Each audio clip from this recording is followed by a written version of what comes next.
Dia Production présente la 3e édition Hirde Hirande Lacciri Hako to Ravenay. Bandirabi saha fof e yaadiɓe mum kono kadi jamma kala e yontaɓe muɗum on jamma jogoro wonde ko ñande sappo tati lewru décembre sanga 20h ndalankoɓe jogorɓe dirwinde on jamma ko Oumar Fouta jeune talent suka dariɗo e saha muɗum e Nafi Mboub Gawlo paare o jamma ko honorable député Aliou Dembourou Sow président convergence des éleveurs du Sénégal marraine o woni Yuman Nguyen Yangue koɓeɗo Coumba Yero Nalla Sow jeyaɗo toon to Gori Lakke joɗiɗo toon to Belgique marraine goɗɗo ko Kumbali on jeya ko toon to Agnam Lidouɓe kamne jooɗi ko toon to dawlaji dentuɗe e Amérique bandiraɓe yontaɓe o jamma gasani ene hen witeɓe les invités d'honneur Mansour Dia ko PDG nouvelle bijouterie Dande Leñol on jeya ko toon to Kobbillo monsieur Djeylani Aliou Mamadou Sow ko homme d'affaires kono kadi ko ceernajo responsable politique jeyaɗo toon to Ñaari Tidiane Bousso ko PDG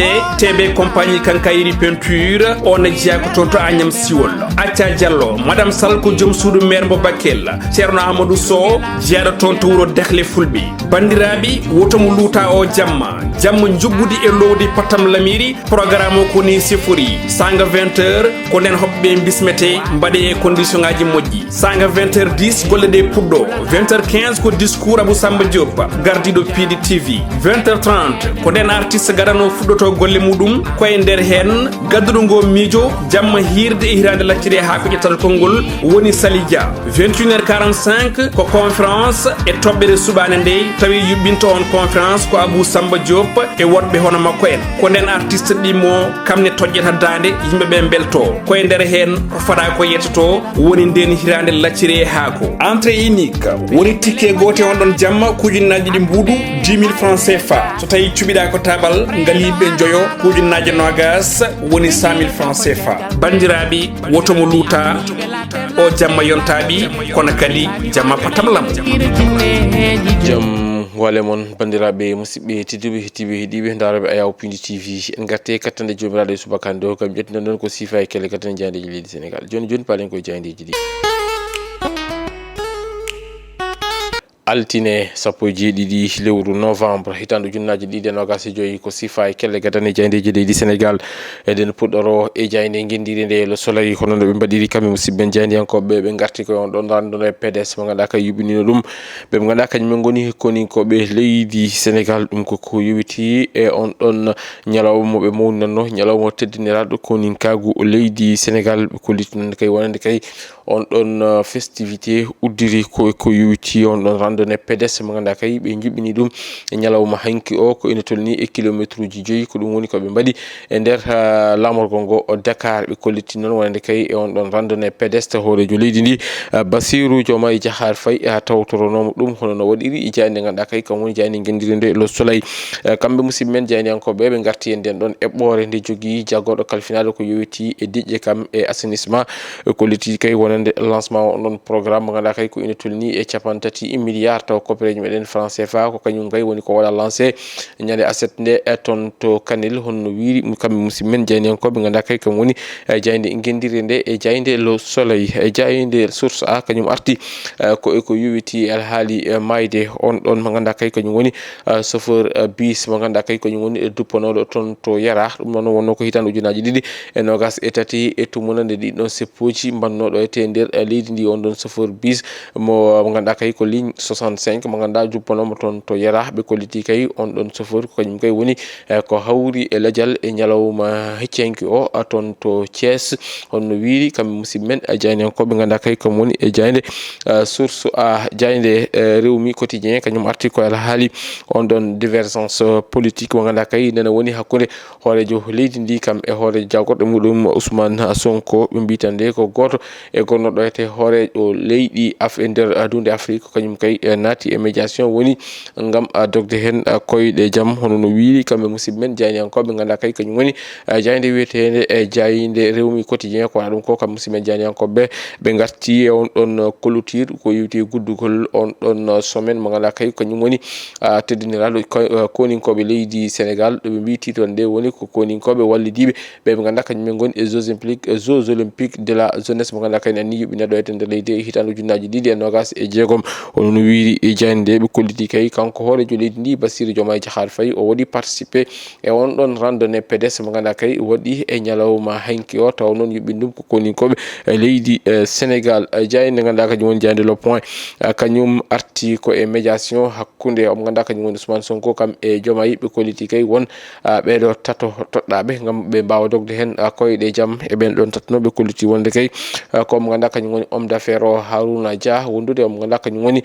Pierre Goudiaby Atepa kam e Habib Sy ko kañumen kay toɗɗa gam ɓe mbawa dogde koyɗe jaam hakkude so Diomaye e Sonko beele nonodiral e mbawa wodde hakkude mabɓe hono no wiiri jayde ganduɗa kañum woni jayde le point kam musidɓe jayden ko ɓe garti noon e on ɗon randonnée pédestre mo ganduɗa kay yuɓini ɗum koninkoɓe leydi Sénégal taw noon omo ganduɗa kañum woni hoorejo leydi ndi Bassirou Diomaye Diakhar Faye tawtorama on ɗon randonnée pédestre hono no wiiri jayde ɓe gartini kadi e on ɗon distinction mo ganduɗa kay ko biyeteɗo Mamadou Ly mo ganduɗa kañum woni ma revue de presse ko kañum kay waɗa honoré taw noon o waɗi ɗum comme no ɓe mbi ko union internationale de la presse francophonie hono no waɗiri jayde ganduɗa kay komo woni jayde wiyetede jayde le point jayde la tribune kañum arti ko e on ɗon alhaali mo ganduɗa kay ko nena hakkude jonko Sonko kam e Diomaye hono no mbiri kam musidɓe jani koɓe ɓe kolliti oɗo saaha kay ko saaha transhumance hono no wiiri jande ɓe mbi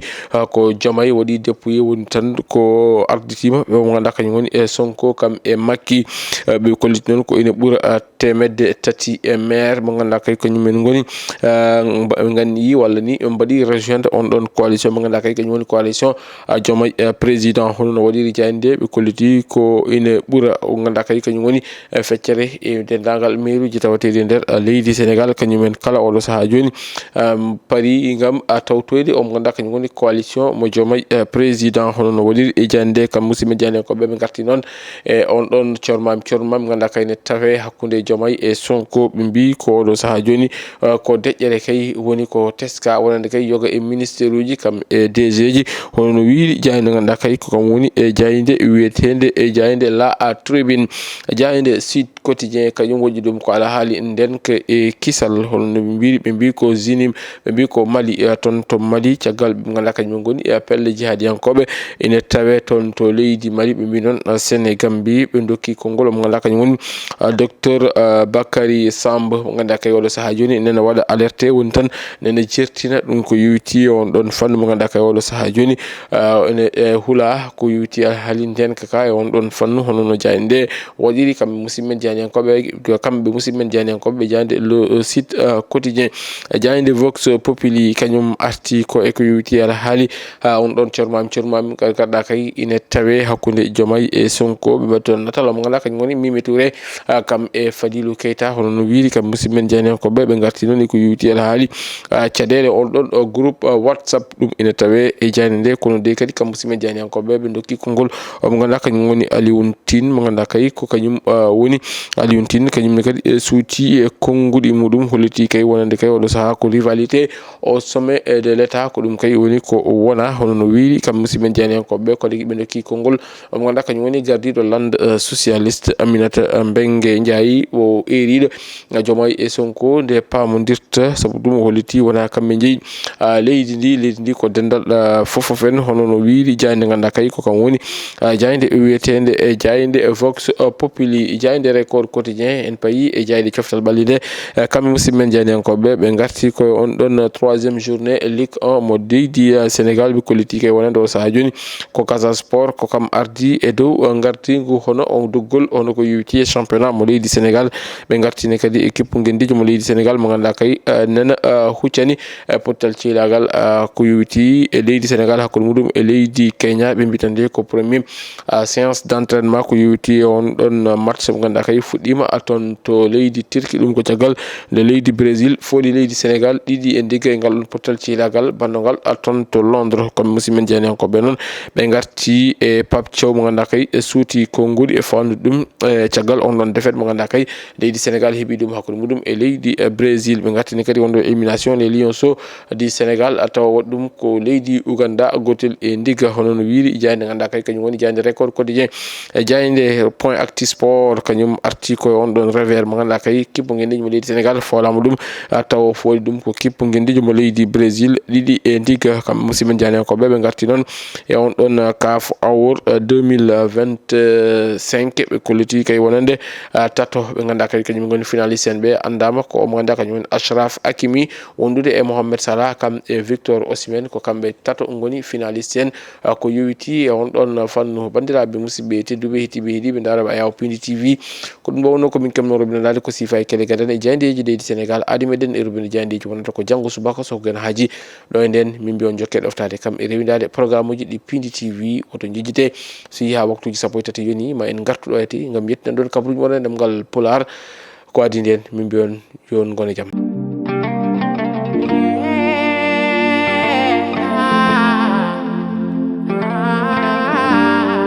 Dia Production présente la 3e édition Hirde Hirande Lacciri e Haako to Ravenay. Bandiraɓe saha fof e yaadiɓe mum kono kadi jamma kala e yontaɓe muɗum on jamma jogoro wonde ko ñande sappo tati lewru décembre sanga 20h ndalankoɓe jogorɓe jirwinde on jamma ko Oumar Fouta jeune talent suka dariɗo e saaha muɗum e Nafi Mboub Gawlo paare o jamma ko honorable député Aliou Dembourou Sow président convergence des éleveurs du Sénégal marraine o woni Yuman Nguen Yangue koɓeɗo Coumba Yero Nalla Sow jeyaɗo toon to Gori Lakke joɗiɗi toon to Belgique marraine goɗɗo ko Kumbali on jeya ko toon to Agnam Liduɓe kamne jooɗi ko toon to dawlaji dentuɗi e Amérique bandiraɓe yontaɓe o jamma gasani ene hen witeɓe les invités d'honneur Mansour Dia ko PDG nouvelle bijouterie Dande Leñol on jeya ko toon to Kobbillo monsieur Djeylani Aliou Mamadou Sow ko homme d'affaires kono kadi ko ceernajo responsable politique jeyaɗo toon to Ñaari Tidiane Bousso ko PDG TB compagnie Kankayri peinture on jeya ko toon to Agnam Siwol Acca Diallo madame Sall ko joom suudu maire mo Bakel ceerno Amadou Sow jeyaɗo toon to wuro Dekle Fulɓe bandiraɓe wotomo luuta o jamma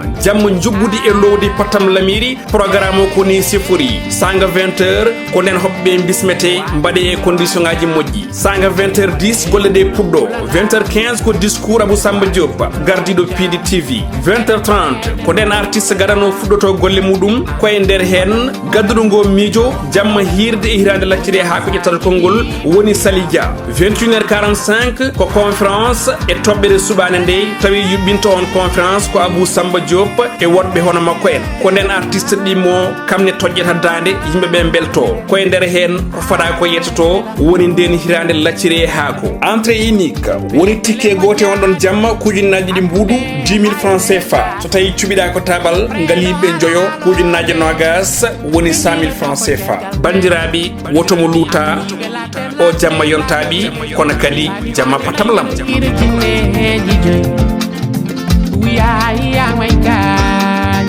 Devil monkey, young my God. Don't you see you?